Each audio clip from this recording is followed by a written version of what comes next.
नमस्कार। क्या आप जानते हो भीष्म पितामह को किस श्राप की वजह से आजीवन दुख झेलने पड़े? जी हाँ, भीष्म पितामह पूर्व जन्म में एक वसु थे।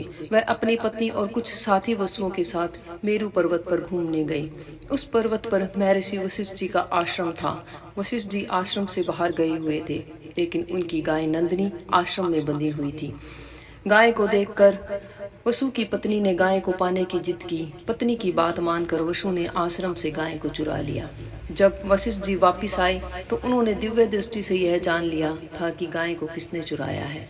यह सब देखकर वह क्रोधित हो उठे और उन्होंने वसुओं को श्राप दे दिया कि मनुष्य के रूप में उन्हें जन्म लेना होगा और लंबे समय तक सांसारिक दुख भोगने पड़ेंगे। समय बीत गया। जब माँ गंगा धरती पर आई तो राजा शांतनु से उन्होंने विवाह किया।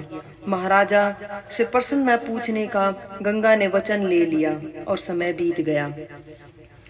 सभी सातों पुत्रों को एक एक करके माँ ने पानी में डुबो दिया, लेकिन आठवें पुत्र को जीवित रहना पड़ा, क्योंकि राजा अब ये सब चीजें सह नहीं पाए और उन्होंने दुखी होकर अपना वचन तोड़ दिया था। जब देवव्रत बड़ा हो गया, वह एक आज्ञाकारी पुत्र बना। वह अपने पिता से बहुत प्रेम करता था। जब देवव्रत को यह पता चला कि उसके पिता सत्यवती से विवाह करना चाहते हैं, तो उन्होंने आजीवन ब्रह्मचार्य का प्रण ले लिया।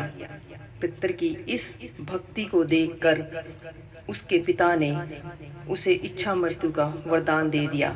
अब ये संसार तुम्हें भीष्म के नाम से जाना जाएगा। वह एक महान योद्धा थे और आगे चलकर महाभारत में बहुत बड़ा योगदान दिया।